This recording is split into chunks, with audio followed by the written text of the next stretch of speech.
You are now entering the box. Whoa, we are back. I fell off here for a little bit, I have to admit. I had a goal of doing this every week this year, and the last few weeks have just been crazy. But I'm here today, back at it again, with the Deb Sarsany Real Estate Team. Welcome, Deb. And thank you. Team.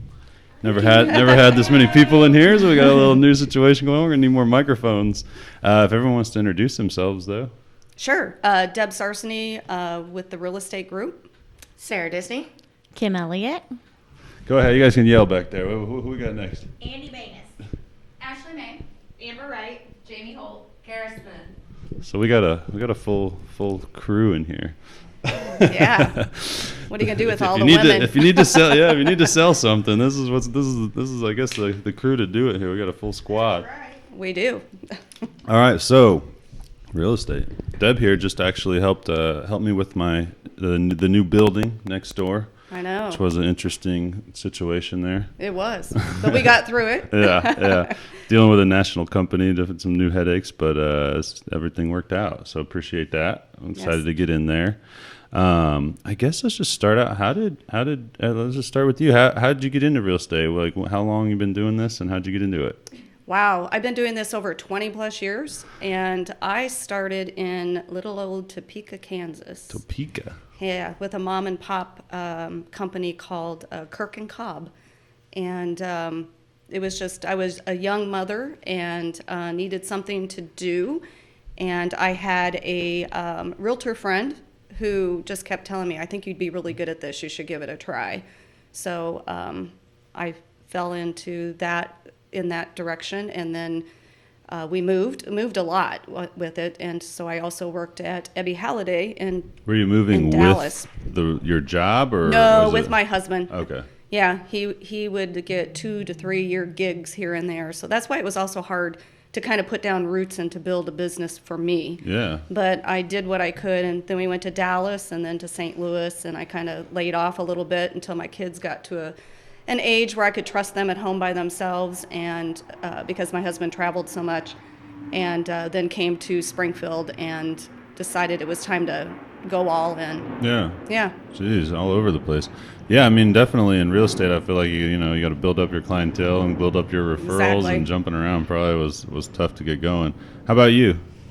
I got into real estate about 8-9 years ago, and kind of the same circumstance. Someone who owned a real estate company here in town, PPS Realty, Prairie Property Solutions. That was MT Van, and she had told me, hey, have you ever thought about going into real estate?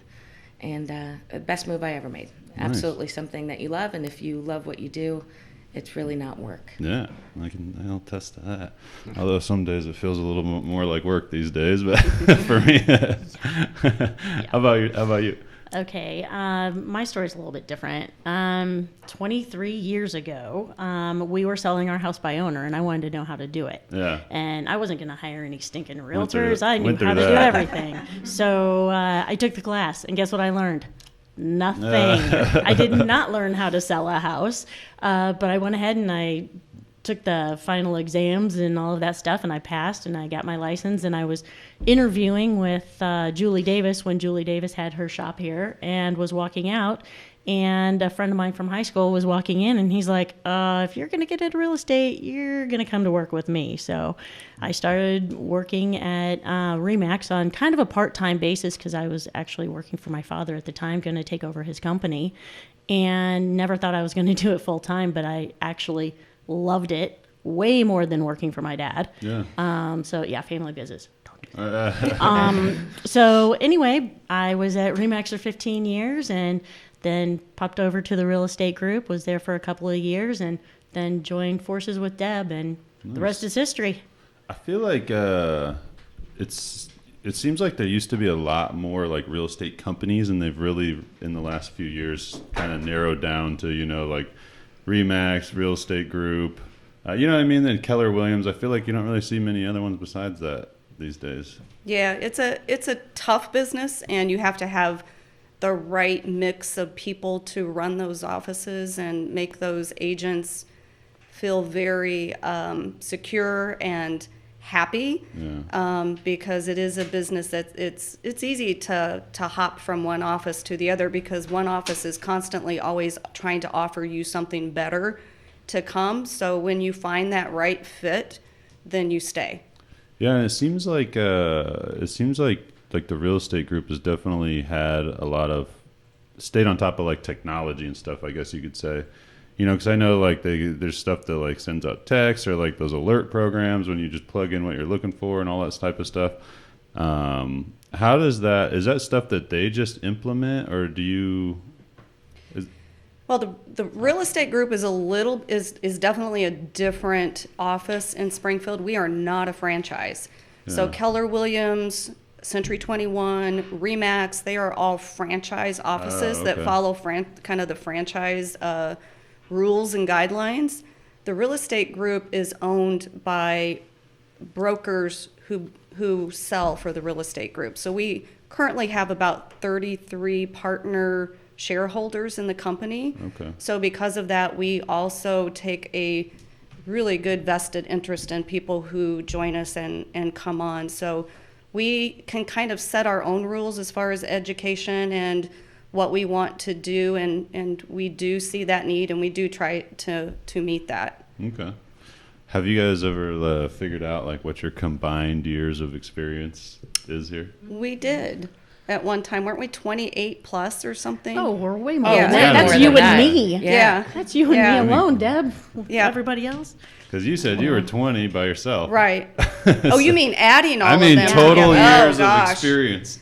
Yeah, Kim and I alone are probably 50. 40 or 50. I'm 23. Been in the yeah, game. yeah. Yeah.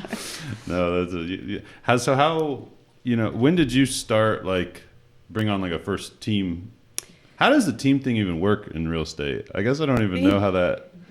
Well, I mean, everyone I think has their own reasons for joining a team, so you might get some better feedback from some of the team members that we have here. But personally, when I came to the real estate group, my intention was not to start the team, but I had a couple people who approached me and said, Wanna work with hey, you." we're struggling. We need a little bit of help. The team is a great place to come in and start and learn and get your feet wet. But it's also more for us as a team. We're all friends. We all relate so well to each other on a personal relationship, a business relationship.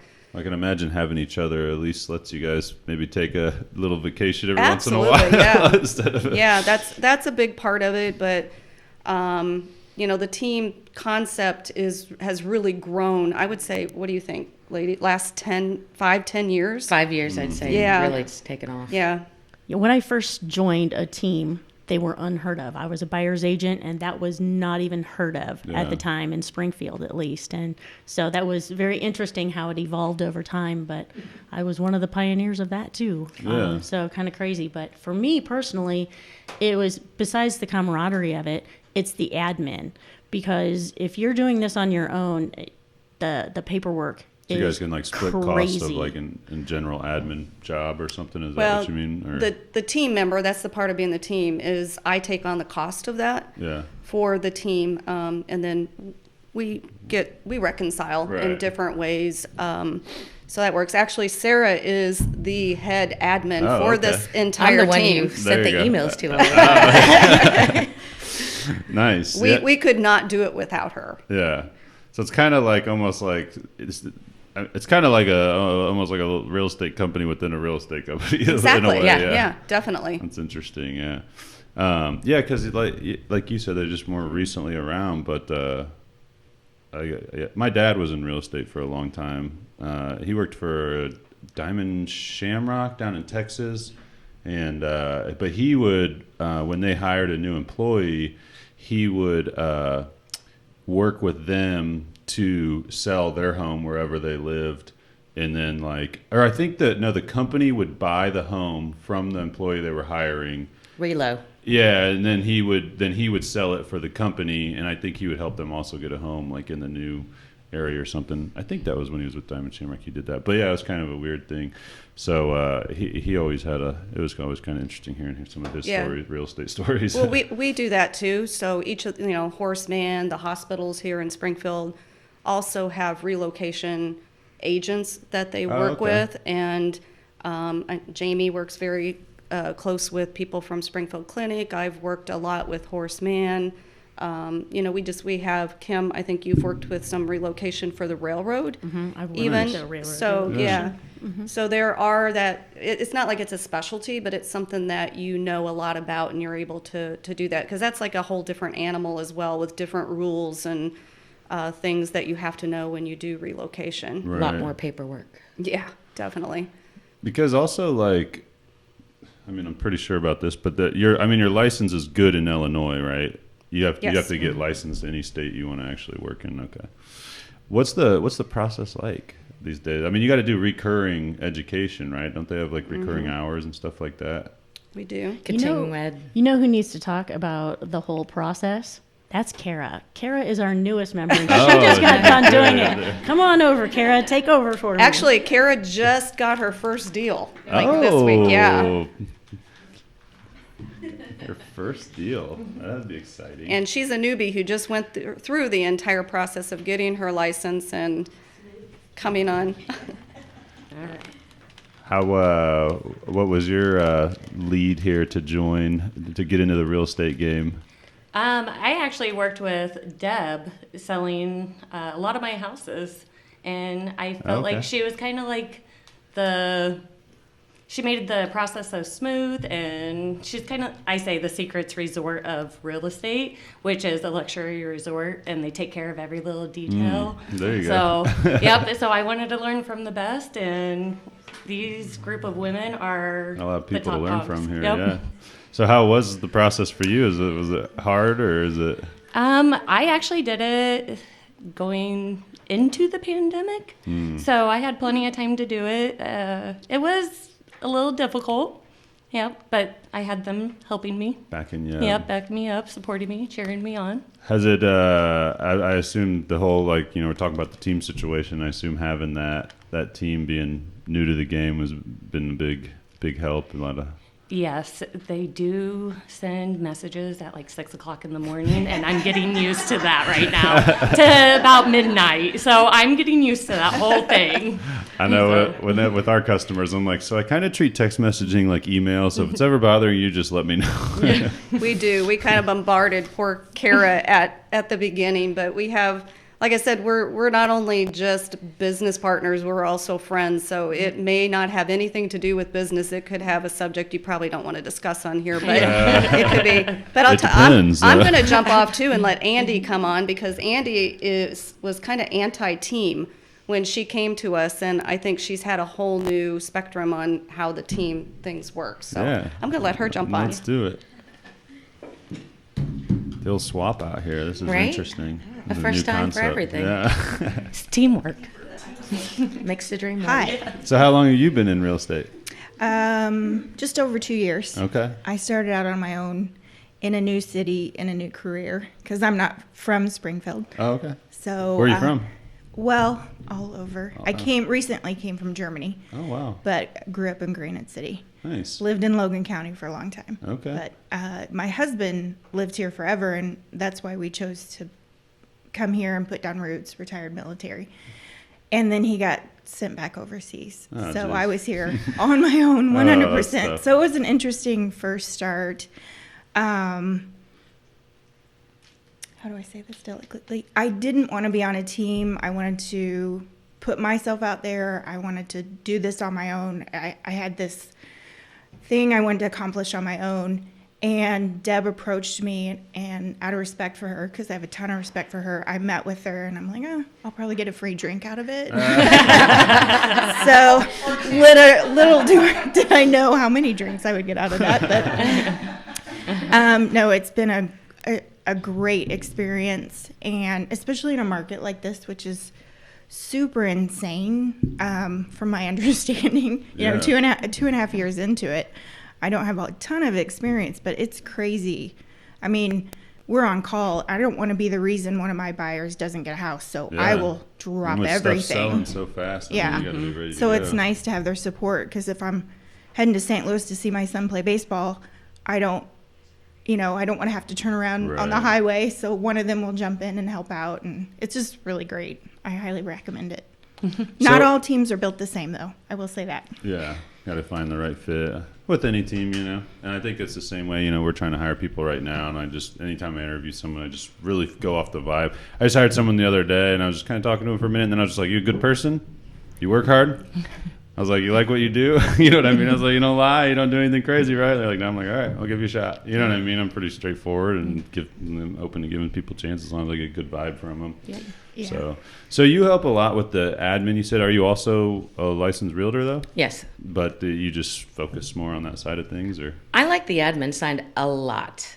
MT unfortunately passed away, so that kind of took me in the direction of having to care more about doing individual sales than an admin side, because obviously I didn't have someone to do the admin for. And then I had gone back to doing admin and selling, and now I am doing the same. I'm admin and selling, and I prefer to do both. By all means, family and friends, you should always help them. So if you're licensed, that's your number one goal, at least for me. I feel like we ultimately, as a team, need to do great sales. And so I would rather promote the team as a whole than myself. And I would personally like to only help my family and friends. Yeah. But through family and friends, obviously, you make new family and friends. And so that's how it's continued to grow for me. But I absolutely love the admin side. Yeah. I'm a weirdo. Hey, that's all right. Got to have somebody like that, right? For many reasons, Sarah. I know. It's okay. So what do you? Do you think what's driving this like crazy market right now is just the low interest rates, or what? I mean, Low inventory and low interest rates. So with the low interest rates, we have a lot of buyers. Now, the issue is we typically have like 3.5 months of inventory at this point in time in the year, and we have like a month or less. So you have like 15 houses for 120 buyers. That meets their criteria. That becomes an issue, obviously. Is it not that there's less inventory, but just more buyers? No, we have less inventory and more buyers. Yep. So it's a crazy, unprecedented moment where throughout the nation, this market is nuts. Yeah. It's been really weird with the whole pandemic, how like they're the jobless claims or whatever the hell the slogan is, but jobs are down, everyone's unemployed or whatever, but it's like a lot of the economy is still thriving, like everyone's still making money somehow. I mean, obviously people are getting stimulus checks and everything, but the people buying houses, and There's more money in savings in the U.S. now than there ever has been. Yeah. Ever. Yeah. So people didn't travel. They didn't do a lot of things. Oh, yeah, I didn't think about that. A lot of first-time home buyers, because the interest rates allow them to get a better home for less money, because money's cheap right now. Mm-hmm. The other thing, there was a moratorium on foreclosures for a year. I believe it's still on right now, I think. Oh, yeah. Yeah. So foreclosures feed the market. People that would have moved to Florida or gone into downsizing or assisted living or things like that just stopped doing that because of COVID. So I didn't think about the foreclosure thing either. That's interesting. Yeah, it all helps feed the market. I was definitely worried. I have a rental, and I was like, "Oh my god, are my tenants going to stop paying me because they don't have to?" I was lucky though. It was good. They did struggle for a little bit, but I helped them get through it. We just worked it out. So I was very blessed in that situation. But I know a lot of people, man, with rentals that they're getting just screwed on that because of that thing, and I think they're going to extend it again, I believe. Yes. And there's also a catch-22 with the whole system right now. So we have sellers who want to sell, who are afraid they won't have a place to go.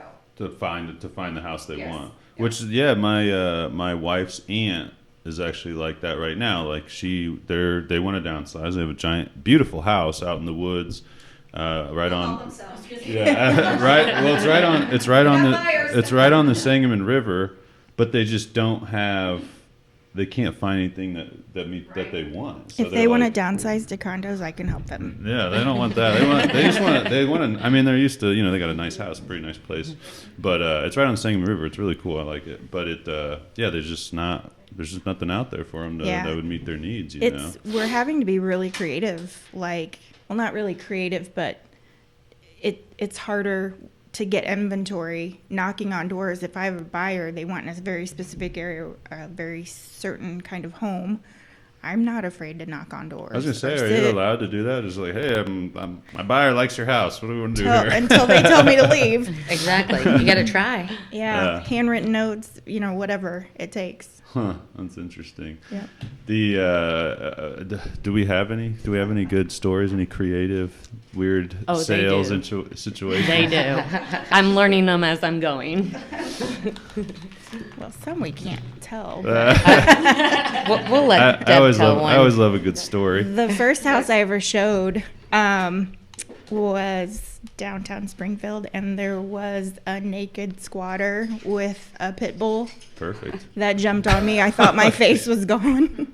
And no, the pit bull was friendly. The squatter was not. Good. So that was a little unnerving. In my I think my craziest is I had a rabid raccoon that I thought was a cat. When we walked in, I thought I saw a cat. With your buyers? Yeah, we went into a house, and I thought, wow, that was a big cat that just walked by, and didn't think anything about it, and went in like the other direction and came back, and in the corner there's this raccoon like standing up, like hissing at us, and my buyers. You just ran out and left them in there? Well, my buyers say I did that. I did not do that. I think I pushed them out first. I might have been faster afterwards, but survival of the fittest at that point. Yeah. No. just wanted to hug Dad. I know the raccoon. Yeah, going back to your previous thing about finding the houses for those buyers, we are trying to get extremely creative on that, and to the point where I drove a neighborhood and just put something on everybody's mailbox, not in, because I know it's illegal,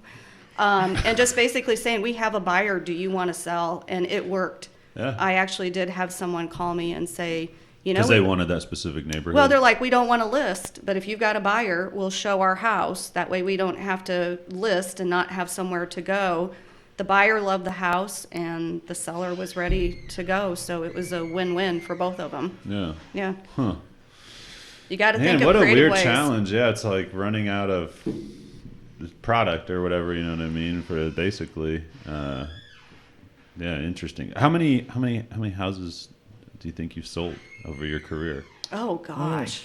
I don't know that I've ever tallied up that number, but Yeah, I feel like I'd have a chart going. I think, This is interesting, personally, number. I can average between 70 and 100 a year, Okay. I think.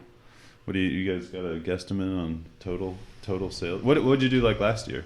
You guys keep track of that, right? We Like did how many sales in a year? Right at 30 million. Yep. Wow, that's crazy. Do you know how many properties that was approximately? Sarah, do we know? Give me some statistics here. Come on. If I had the computer in front of me, I could open up the spreadsheet and tell you. We do keep track of that. Yeah. Yeah, every we have a single week. spreadsheet, so I could give you a count of it. That's But all right, I I'm didn't just know this curious. was going to be a question. I come with the drill. Didn't know we we were did going to be tested. we did that video for the real estate group of the like the Marvel style. Yeah. Yeah, That was we like still a have year that on our ago. website. Yeah, that I was a loved fun it. one. You did a great job. Yeah, that was a cool one. When they told me the statistics, I was like, "Whoa, really?" I was like, "All right, yeah, we'll do something cool for that." But no, that was fun. We were in conversations at one point with Mike, right? Mm-hmm. Mike, yeah. Mike Busher.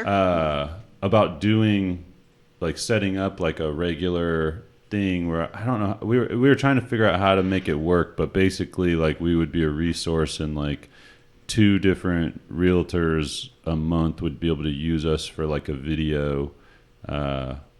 It was something along those lines. We never really dialed it in completely, but I haven't followed up with them about it. It was like a year ago, but I always thought that'd be kind of cool because then it's like another resource. Mm-hmm. And I mean, obviously, there's how many realtors are there with the real estate group? Do you know?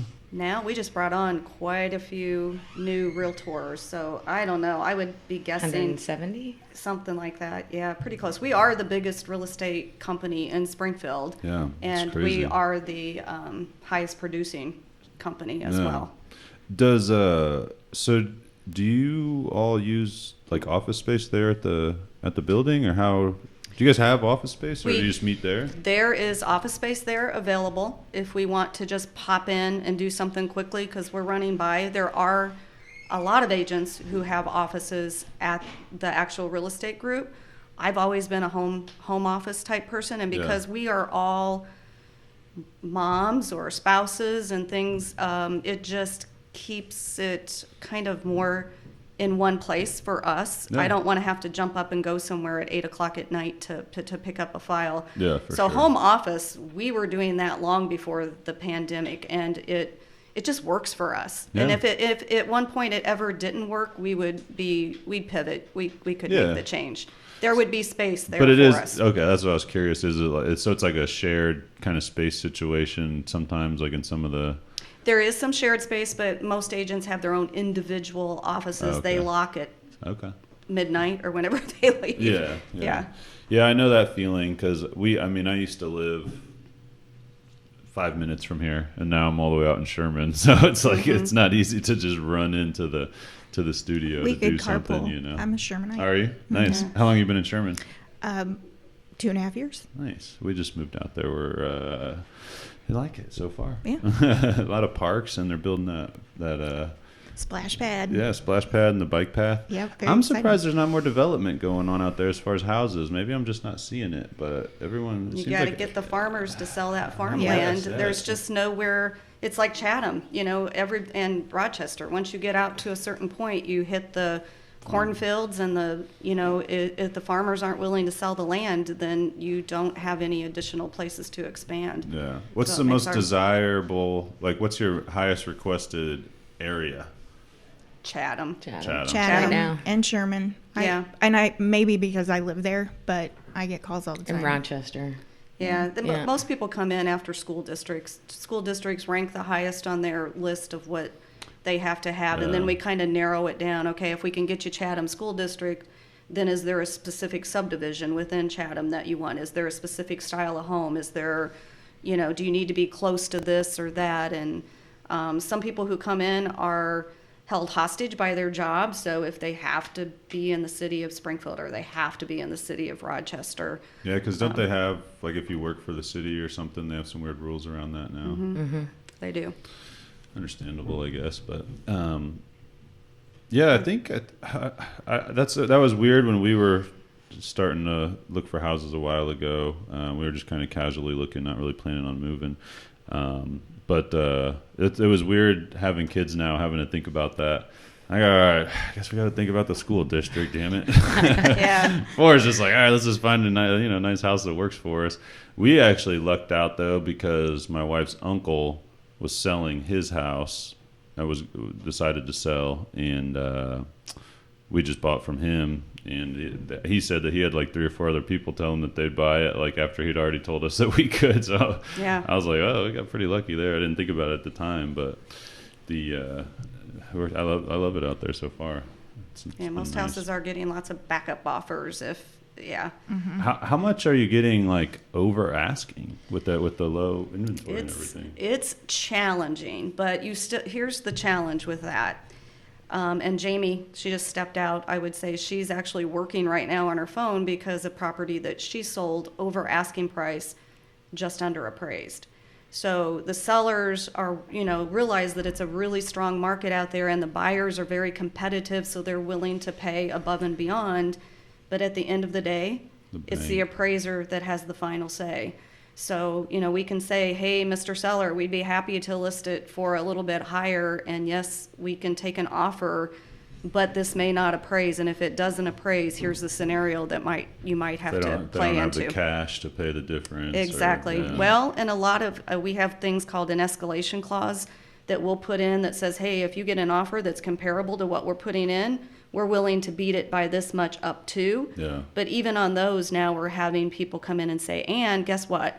My buyer has the extra cash in case To it make under sure it appraises. happens, yeah. So again, it's getting very creative and very challenging as far as going in with an offer. And that's where, seasoned agents who know all of the ropes and things, and they have all that ammunition in their tool belt that they can pull out.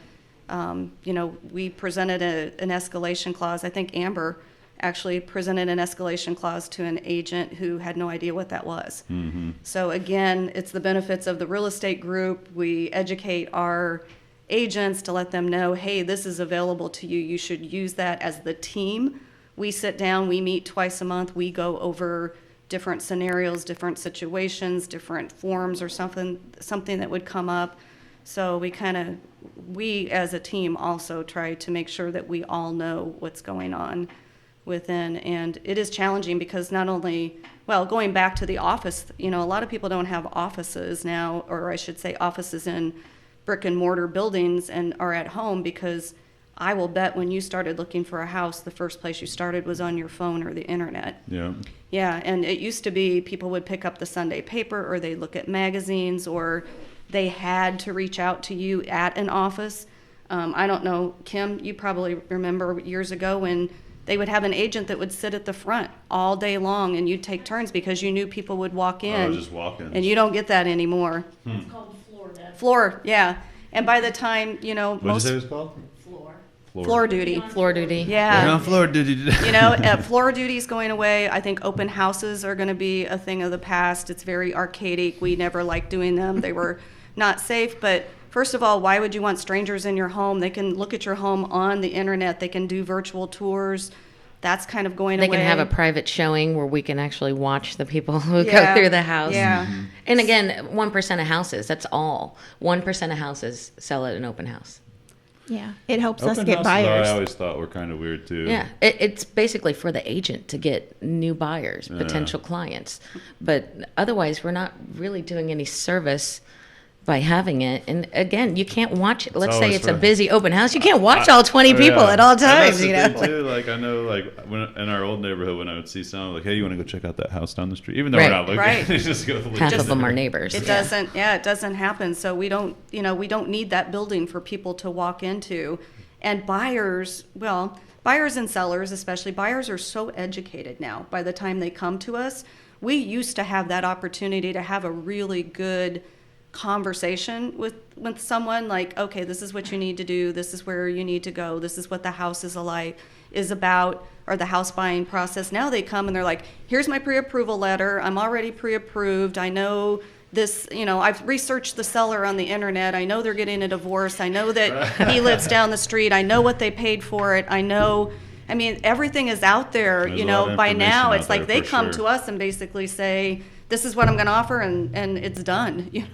But don't you think, Deb, that we still have a strong role in the education of the process? Oh, absolutely. Oh, absolutely. But I'm just saying Yeah. what you used to be able to have a good conversation with has now really been limited to what you need to do. Really, that's technology. Yes. Because now we can open our phone and just go county site, find out, Yeah. how much they paid for their Yeah. house. Taxes, everything. Yeah. Or they'll go to Facebook and they'll go, oh, that's the seller. And, that's oh, what- they're friends with Tom. Like when Let me call Tom. when I bought the building next door, a lot, people would ask, "Oh, well, what'd you pay if you don't mind me asking?" I'm like, "I don't freaking mind." I'm like, "If you can go to the county and find public out." information." Yeah.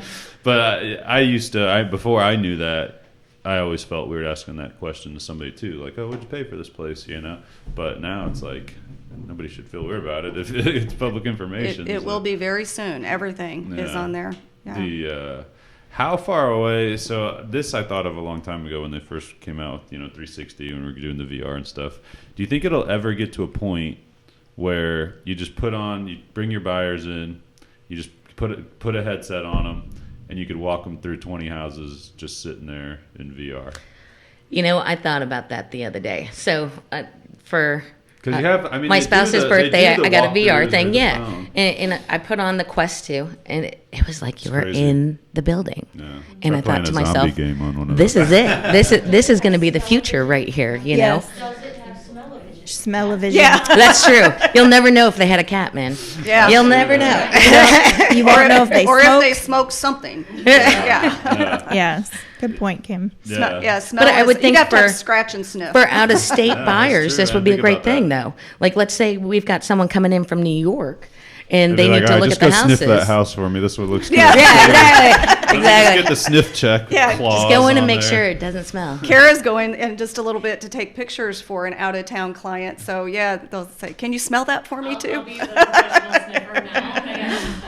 Let me describe what I'm smelling here. We play lots of roles, professional sniffers. Yeah, but speaking of smell, that is probably the number one turnoff of a buyer. Yeah, If they, understandable. within seconds, a buyer has already kind of made a judgment on a property once they walk in the door. And if there's a smell, there's nothing that turns them off quicker. Well, next door to us, there was a house for sale. And I'm like, oh, this is going to sell fast. You know what I mean? It's next door to us. This is a nice neighborhood. Great neighbors. Yeah, exactly. I tried to get a bunch of my friends to buy it, actually. You know, I was like, we knock down the fence. We'll have dual pool action. Yeah. Sweet. But a couple of people I know looked at it, and they said that exact thing. They're like, it stinks in there. They're like, something smells messed up. And I think that there was an older lady, and I think she had dogs or cats or something, and just let them piss all over the place. Yeah. No, And, nothing worse. Yeah. So it sat for sale forever, and I'm like, I cannot believe this place is sitting for sale with this market. I was getting annoyed because, you know, we just bought our house and did a bunch of work to it, put a bunch of money into it. And, yeah, now we have some neighbors in there that, I don't know, I haven't really met them. I don't know how they are or whatever, but, you know, there's like a broken window in the garage that hasn't been fixed for a while, and I'm like, all right, come on, let's just keep this, come on. Gotta keep my property value over here. You can't pick your neighbors. Yeah, That's unfortunate. But I'm pretty sure that's what one of my friends that looked at it said. He's like, it just smells terrible in here. All the floors are going to have to be torn out and redone.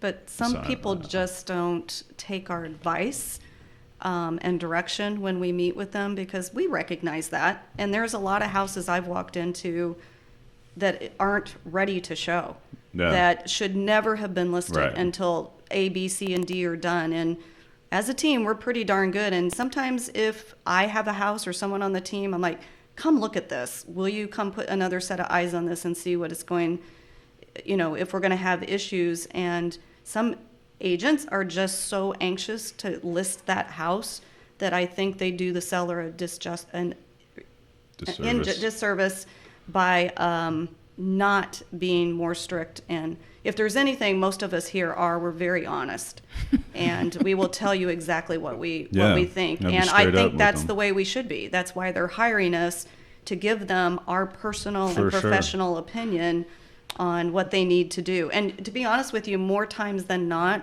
when I am a little more strict and say, hey, I'm not listing this house until this is done or this is done, they normally come back and say, thank you for being so upfront and honest. We needed to hear that. Yeah.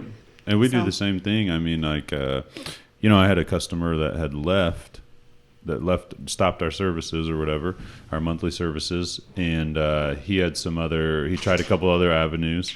And then came back, and he was like, hey, I want to sign back up, you know what I mean? And I talked with them through it, and I said, well, here's what, you know, the price will be, here's what you need to do. And with us, it's always about how much do you need to make to cover our services. You know, do you need to sell? How many cupcakes do you need to sell? How many, you know what I mean? How many signups do you need? And, you know, some customers, they have to sell a lot of little things, or some customers, it's just one big thing where one sale covers our cost for the whole year. So there's different challenges, but it's the same way with us. Like, I've said to customers, like, talk through, I'm like, well, here's what you need to be. Here's the amount of people that you need to get to cover our costs. And this particular customer, he's like, well, I can't even add that many people right now. And I'm like, well, you should probably expand your, you know, space before, like, you start, because once we start doing this advertising, I can almost guarantee you that this is where we're going to get to, and you need to be able to handle that to cover our costs. And they just couldn't do it. You know, they didn't have the capacity to do it, I guess you could say. And he's like, well, you know, I appreciate you being upfront about that. He's like, well, let me work on our next step and then get back with you. And that's, you know, if I don't think we can help somebody or we're not a good fit, I just tell them straight up, or I say you need to do this and this and this, and then come back and we'll work it out. But yeah, but to what you're saying, you know, just, you're not helping anybody if you're not honest about what's going on and the best route to make them successful or sell their house successfully for the most money or whatever. It's not easy being that honest. It would be easier to just say, okay, we'll list it. But because this is a very emotional process for almost everybody involved. So we have to be mediator, referee, psychologist. Well, the one that doesn't prescribe drugs, whichever one, therapist. You know, you're telling somebody their house stinks. Right. And obviously they don't know it. Otherwise they would have dealt with it. Isn't So that weird though? People kind of have a scent. I They said that to lose my it. wife the other day. Actually, I'm like, do you think we have like a scent? You know, people have like scents you just know. Nose Not blind. that they're always bad, but you know, every time you go in someone's house, there's usually a little bit of a. Yeah. She's got our place filled with Glade plugins anyway. I don't think you'd smell it one way or another, even if we did. Well, it sounds like our common thing, Andrew, is, explaining to people sometimes it takes money to make money. For sure. And a lot of people don't want to make that small investment of changing out the stinky dog piss carpet, using your words, which might cost $5,000, who knows, but yet they're willing to go on the market and make a $10,000 reduction after 3 months when it hasn't sold. Yeah. Where if they had just listened in the beginning and made that adjustment, they could have saved money. But And time. yeah. And time. And Yeah. time. Yeah. Yeah, no, I use that exact slogan all the time. Like, it takes money to make money, man. Yeah, definitely. But who would not spend, $1,500 to make $3,000 or whatever? Exactly. You know what I mean? So that's what it ends up coming down to. Same with replacing your carpet and getting your house sold and moving on. My brother, he just this last year, he lives out in Seattle, and he spent what did he spend? He spent like 50 or 60 grand to sell his house. I mean, it's like $1 million house, but he had to spend 50 or 60 grand, like painting the whole place, refinishing the floors, and he knew he had to do it. His dog had scratched up the wood floors and whatnot. And he But- sold quickly, though, didn't he? yeah, it was gone fast. Yeah. Right. And now he's all mad though because he's like, right now my house is probably worth like 100 grand more than I even sold it for, because he set a new bar for the neighborhood because he put that investment into it to make it the nicest, in there, and it sold fast. So now there's this new bar. So all these other houses that aren't even as nice are selling for like, way more. Talk about And it. that's the other thing, picking those things, what you get a seller sometimes and it's like the roof needs to be replaced. It's going to cost $25,000. Yeah, Well, that's they big. immediately think they're going to add $25,000 to the list price, and they don't understand that just those part of type it. of things go with owning a home. Why would you do something that needs to be done and then expect the buyer to pay for it? Well, the Right. buyer's going to Maintenance. enjoy it, and I'm not. But that's not how it works. So there's there's kind of hard- the bones type stuff. There's yeah. hard conversations that we have to kind of, educate them and say, hey, this is just something you're going to have to do whether it sells or not. So suck it up and get her done. And People ever get mad? I wouldn't say they get mad. I just don't think they like us. It's like Kara and I went on a listing appointment not too long ago, and the house needed a roof. It has water in the basement. It's there's just multiple things that a seller's going to have to go in or a buyer's going to have to go in and do.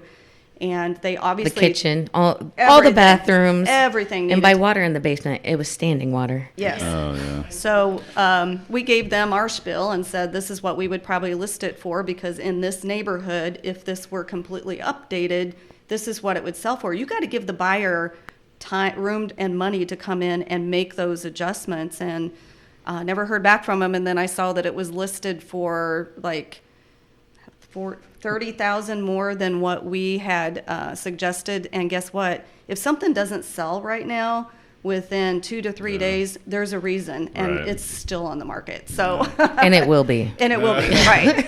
Tell one of the But the seller obviously just wanted to hear that dollar amount that they thought they were going to get. They aren't realizing that, yeah, you can go on at that, but you're going to sit here for a really long time. And that's not doing justice to No. them, that's not doing justice for us to just list your house for something that Well- we know it's not going to sell at. Yeah. We're wasting your And if time, you're your living money. in the house, then you're like are trying to constantly having to have And keep these it people aren't clean. though. They aren't living in the house. There's no need okay. at all for Yeah. any of this besides greed, and Right. greed will get you nowhere. Right. And we won't tell you what you want to hear just to get your listing. Right. We're very, very, very Upfront, realistic. upfront about that. Yeah, it, like Sarah said, it doesn't do you justice. It doesn't do us justice. Our sign sits in your yard. Our name sits there.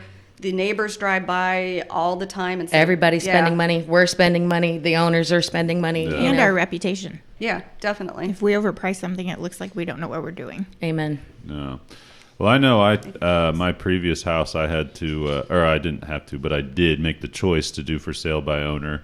because I just needed to get as much out of it as possible. Oh my God, we got to leave. But, Well, it was nice talking to you. but See you later. it ended up working out, but oh my God, it was a pain in the ass. It was. Can you say that again? Terrible. A little louder. It was the worst idea you ever had. Yeah. I should have got more earnest money so the guy felt more locked in. There was just a lot of things where I was like, God damn, this is so annoying. And honestly, just with me and time, I should have known better because I just am busy. And it's so many phone calls and texting and my wife over there, you know what I mean? It was just communicating with her and it was just... hey, you guys didn't get a divorce, so way to go. No. Yeah. I mean, you made it through it because really it is so stressful when, a lot of times for sale by owners end up using a realtor because it is so stressful. Well, and I still paid they've the strained seller. their marriage. They've strained their... Yeah, and I still ended up paying the buyer... What are they called? Buyer's agent. Premium or whatever, buyer's agent. Yeah, so it was like the extra 3% or whatever would have been... definitely would have been worth it. Yeah. But it, I was under the, my mindset is, it's a hot market right now. Just I'm going to save all of the commission, and then the for sale by owner doesn't realize that. And the person was out of state. You leave money on the table. It was a pain in the ass. They were in California, and I don't know, the guy, they do so much stuff. Well, as we've learned with the commercial, just how different crap is out there, but even on the personal side, like the stuff he wanted to do, and it was just, it was not worth it. Good. I'm glad to hear you say that. That's why I said it. Well, Otherwise, I would have kept it to myself. Most people go in thinking they're going to save the entire amount, not realizing that 99% of the people come. Why wouldn't, if you're buying a house, why wouldn't you use a real estate agent? You don't pay them anything. It doesn't cost you anything, and you have full representation. For sure. Yeah. For the buyer. For the buyer, where the seller thinks I'll save it all, they end up still paying a buyer's agent like you did, 3%. So and a lot of times they sell for a lot less than they could have. Yeah. So you've got one side that's represented by a professional and another side that's not. And I think she was kind of annoyed because she ended up the buyer's agent ended up having to carry the majority of the Absolutely. work. Yep. So she probably hated. She was nice. She probably hated me though on the inside.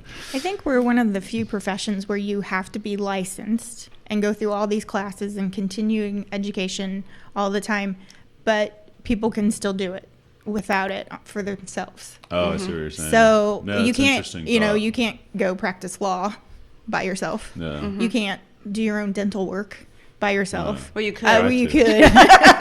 I'm gonna have a very pretty smile. True. Good point.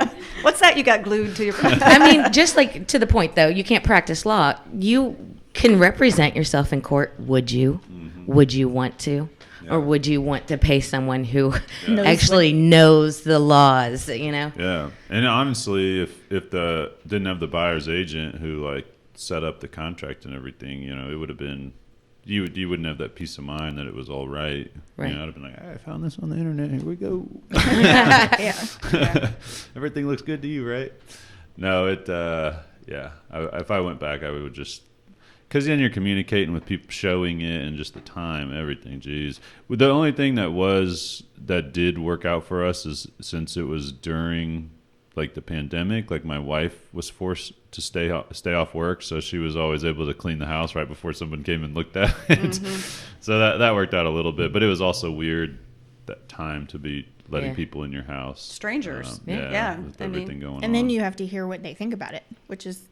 And who are you letting in? You don't even know if they're pre-approved. Right. You literally just gave up your house for an hour for someone who might not even be able to buy your house. And this, actually, the person that ended up buying it never even saw it. It was all FaceTime. Oh, that's even scarier. The realtor walked them through on FaceTime. Yeah, it was pretty crazy.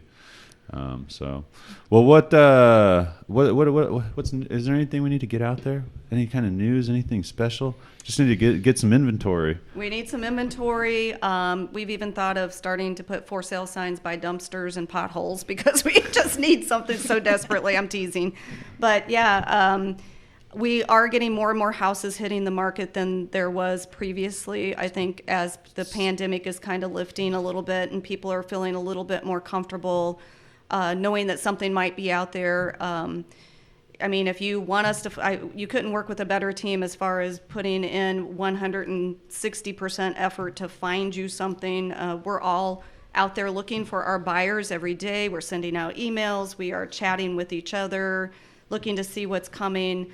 I think I think it'll get a little bit better, but I still think it's going to be really weird for a little bit longer, just because it takes a while to catch up. How often do you run into like buyers or sellers that are like weirded out about the pandemic and like letting more people so in last now? year than this year. It's laid off a lot now. I feel like April, May of last year, we had plenty of sellers who took their houses off the market. Really? Yeah. Like we don't want anybody in there. And we were essential services, so we kept working. I would say exactly what Sarah said. Last year at this time, it's like they'd get out of the car and they'd have full hazmat suit on and stuff, and you'd get to the front door and all the sellers would have booties and spray and everything, and now they get out of the car and they're like, do we have to wear this, the mask, or whatever. So it's definitely become a lot more lax and I think comfortable for them to shop. I did a ton of virtual showings. Did you? Yeah. I had, for whatever reason, I had a bunch of out-of-town buyers last year, which was not the trend for our state. Yeah. But I did a ton of virtual tours. I also had a older demographic. Most of my clients were last year. Huh. Interesting. Yeah, and we have, Ashley, we haven't really talked much. Ashley's in Taylorville. So we expand beyond Springfield, Illinois. So, we've got the Morrisonville, Nokomis, Taylorville. We go all the way Lincoln, Logan County. We go south, Pawnee. So I guess the other thing is to say we are not just niched into Springfield. If you have a house, within our MLS radius, we have the people to serve those areas, and we're not afraid to go there. We work with all sellers from all price ranges. We have houses that have listed for $13,000, and we've had houses that have listed for over $1 million. So we don't kind of also niche ourselves into a price range or a certain buyer or seller.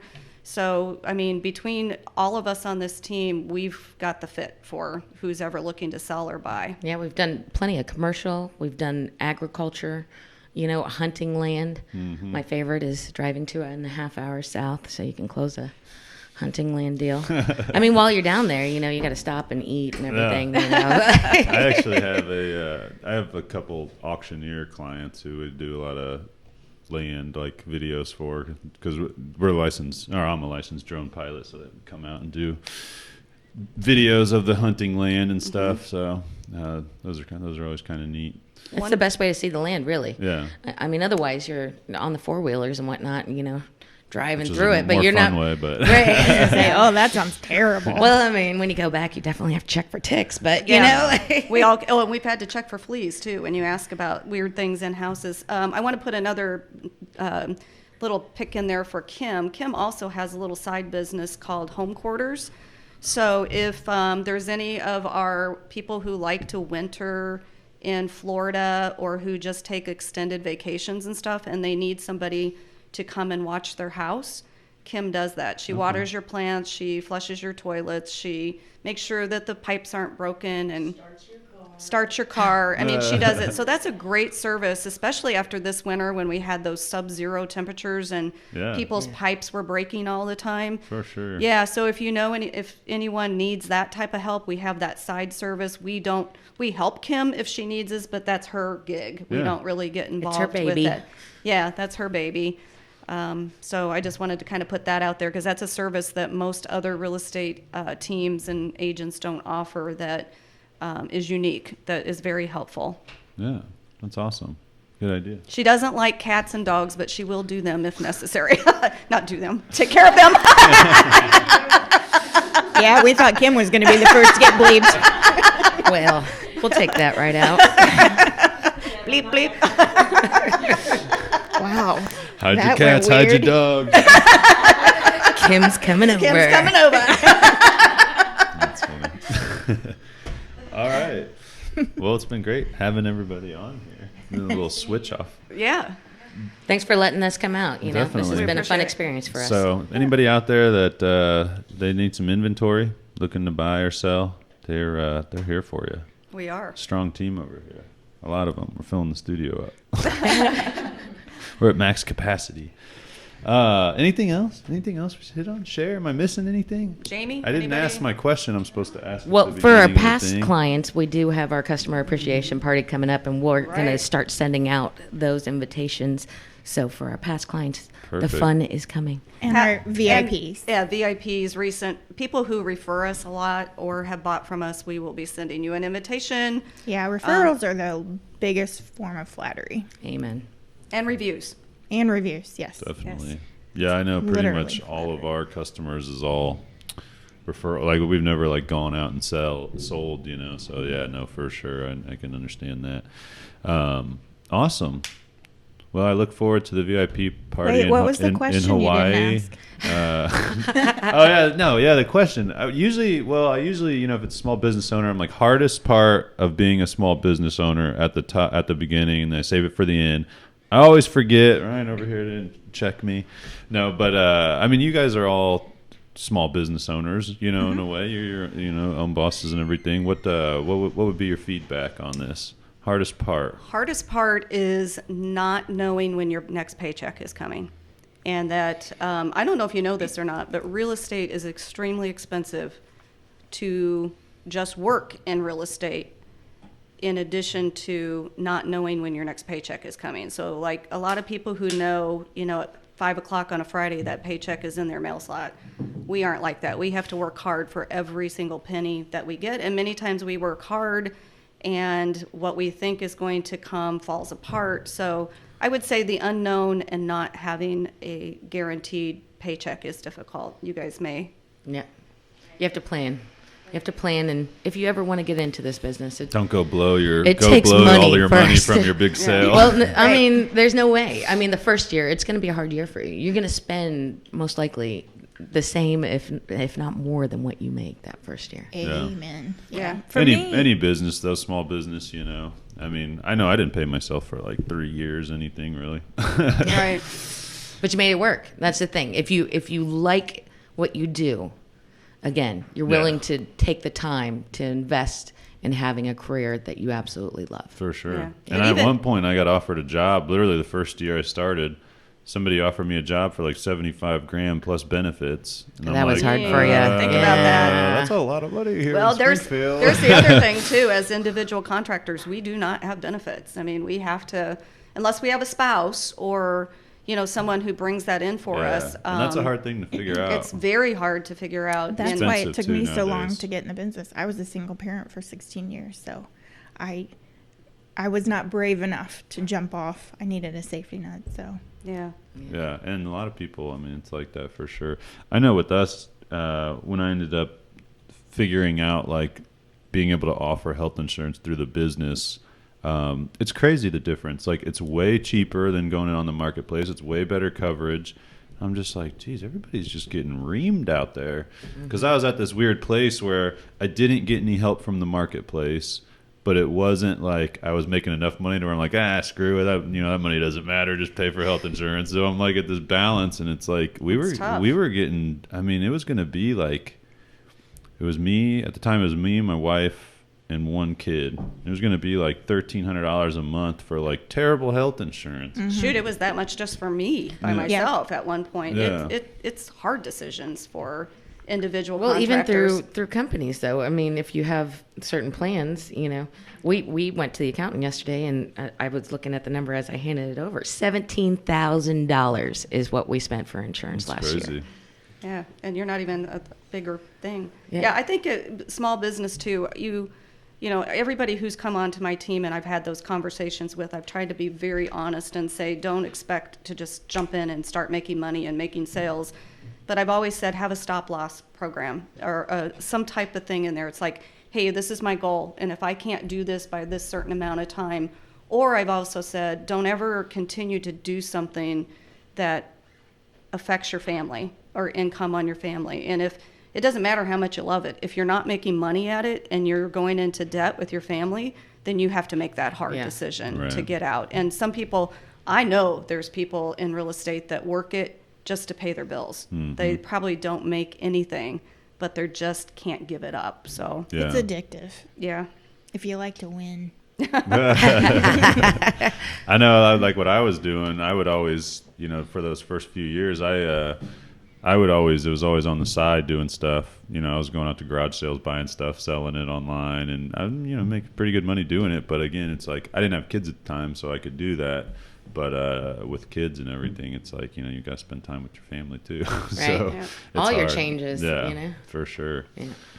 Awesome. Any other major challenges anybody want to add to the? Mine is because you get really involved with people either at the best time of their life, they're buying a home, their first home, or they're upgrading to the dream home, or at one of the worst times of their life, divorce. Unfortunately, divorce is good for business, but it's not. So I get emotionally connected with most of my clients. I want to be best friends with all of them. So it's hard for me to kind of separate that and not get involved. Right. I can understand that for sure. Probably not anybody else has that problem, I'm guessing. We do. We I do. mean, we tend to become friends with our clients, of course. Yes. You know, the emotions of the process of buying and selling, we have to be good about trying to keep their emotions, you know, Even. not getting the best of them, where they don't make the best decisions in their best interests because of the emotions. Yeah. You know, but afterwards, I can say that we all have become friends with our clients, and we continue to see our clients outside of any work deal or anything beyond the deal, you know. Definitely. Yeah, definitely. All right. Anybody else? Challenge? Hardest part? They nailed them. All right. Well, what's your website? Deb Sarsany Team or Deb? Yep, DebSarsanyTeam.com. Mm-hmm. All We also right. have a Facebook page. Yeah, we'll link all the social media and website below to all this. And this will be available pretty much everywhere. Awesome. All right, Awesome. I'm dropping the stream. Thanks so much for coming on thanks today. for Thank having you. It us. was Thank awesome. you. It was very fun. informational. Thanks for making it so relaxing.